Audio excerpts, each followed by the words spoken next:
back to Carol's Corner. Well, tonight is just going to be a wing it night. Um, in the first few videos, you saw me teaching you how to smudge, and what I didn't teach actually is, as you do smudge, the meaning of, to put it over your head, the whole being, to cover you, so you're, centered, grounded, get that, ick of whatever day off of you. I believe, like, I smudge so my eyes see only truth, my ears hear only truth, my words speak only truth, and, and that, of course, this one is the most important one, because that's what you feel. And you want to be able to recognize, these negativities or whatever it is that's going on in your life. And I think I mentioned before that I'm a recovering alcoholic. It will be 15 years for me in June, or December, sorry, my birthday's in June. But it'll be 15 years for that. And so it was very important to me that I pick up kind of where I left off in the cultural end of it. And especially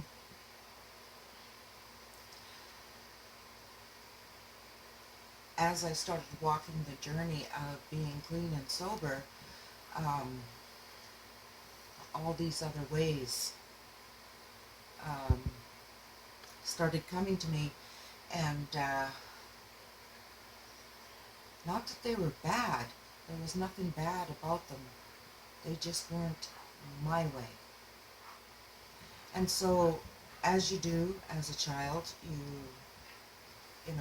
take what you need and you leave the rest, and you might go back for something later on. Kind of like, you buy your bulk of the meat and you put it in the deep freeze and take some out, leave the rest for later on. Some nights you're ready for hamburger, some nights you're ready for steak. But even in the Bible, it teaches that, children, babies cannot yet eat meat. They still, have the suckling of milk. And I don't want to seem preachy in a lot of these videos, but what I do believe is walking my path the best that I can. So if you can take something from this and let the rest go, and take what you need and let the rest go, then that's good. I'm glad for that. I had mentioned that I was born and raised on Bear Mountain for the first 9 years of my life. And I was raised by my Mushim and my Kokum, who were very traditional people. And I was steeped in it every chance I got. I went trapping, I went hunting, I went horseback riding. Oh, I miss that so much. But, I was taught to tan hide, I was taught to flesh out, I was taught to dress out animals, I was taught to butcher, I was taught to basically live off of the land. And we always had dogs, we always had living things with us. We had a couple of goats. Now, they're not too traditional, but man, they're great milk and cheese. Anyway, I have a lot of happy stories from those childhoods, and some of those I will share with you later on. And then I was tossed back into a world of turmoil, and it was one that no child should ever have to endure. And I thought to myself, that's not how I want to live my life.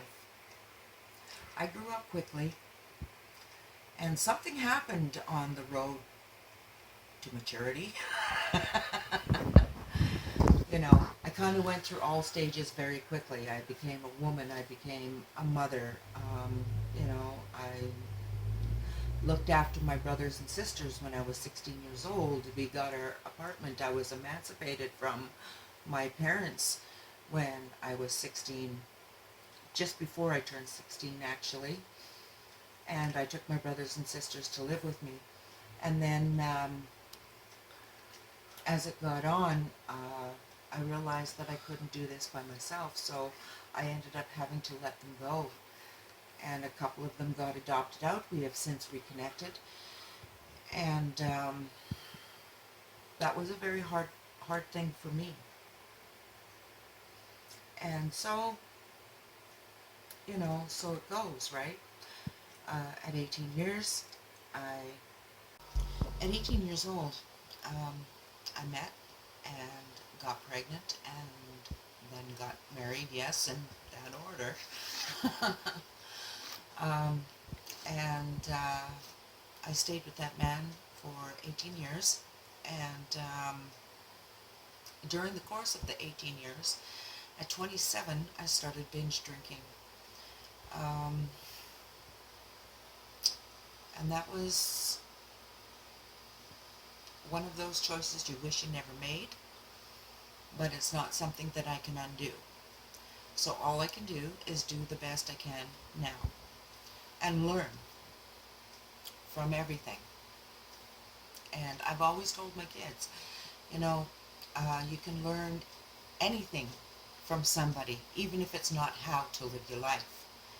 So I took that and decided to get into the AA program. And I binge drank for 5 years, and I'm not sure if you're familiar with binge drinking. You know, a lot of people said yes, but you didn't, you know, drink every day. It was only every, you know, whatever, and for however long. But it still stole 5 years from my life and 5 years from my children's lives. And before that, you know, I used to pray to the Great Spirit, like, you know, send me many children. I want many children to love and to care for and, you know, need me. Yeah, don't ask. Be careful what you ask for. You just might get it. So, yeah, I went through the 5 years, and then I entered the program. And then through the program became rediscovery. And it helped me pick back up the tools and get in touch with some elders and some of my family who've been very influential in my life. And so, yeah, they were very influential and very inspiring. There was a lot of inspiring. I have cousins that I call brothers and sisters, and they call me sister, because we grew up together. And it so had it that, you know, a few of them were involved in, you know, other things and helped me along the way. And I reconnected with my old auntie who owned and ran the trading post here for 22 years, and I started up moccasin making again, and I started up my beading again. And these are just a couple of little things that I'm working on now, and that we will be getting to working on later on. So this is what you get to look forward to. So, and I don't feel that I'm a holier than thou, you know, rock 'em, sock 'em, go get 'em, whatever. And I don't believe, you know, religion as a term, because I always say I can drink, you know, I drink my coffee in the morning religiously, which I do, and yet now. And so I always say, you know, it's a path of faith that you follow. It's a faith path that you choose. You're not religious, you've chosen a way to walk. I've chosen mine. Mine's the red path. It's always been there. It never left. I just needed to pick back up and, you know, go forward. So it was a good thing, because then I could properly celebrate my mushum's, life, and celebrate my cookum's life, and celebrate my aunt's life. Even though, they've moved on, they do drop in once in a while, and I can feel them, and every once in a while, if I'm doing a wrong stitch or something in the moccasin, trying to make a shortcut, I can hear Auntie going, "Hey, what are you doing? I told you not to do it that way." So, so yeah, you hear these things, right?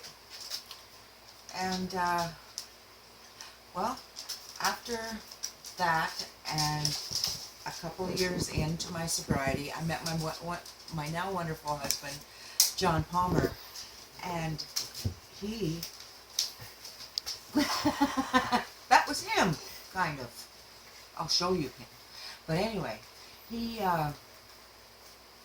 really gave me a boost as to, my self-esteem was in a sore state. And bless his heart, he kept saying, "I love you," which wasn't something I was used to hearing a lot, except for my children. And of course I loved them with all my heart. And he would hold my hand in public, and it was really hard because, and he would, "Do you need some money? And I just wasn't used to all of this stuff. And it took me a long time.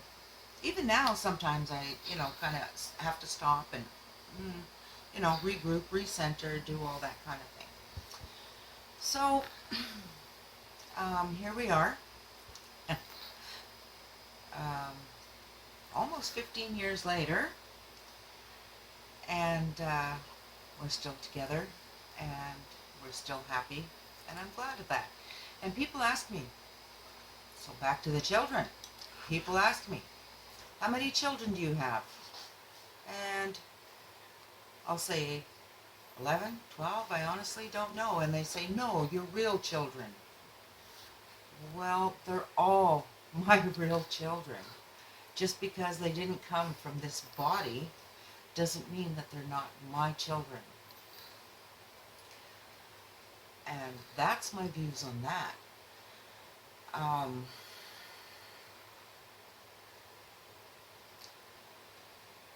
What makes a good marriage? Man, I can tell you a lot now. I couldn't before, because I didn't know the difference between a good and a bad one. I'm in a good one now, and I have all the support of my husband and of my children, of whom you will meet later on, as promised. And I am very glad that you could come in and listen to me just chat and talk to you about certain things in my life that, maybe I felt that I should have explained in earlier videos but didn't.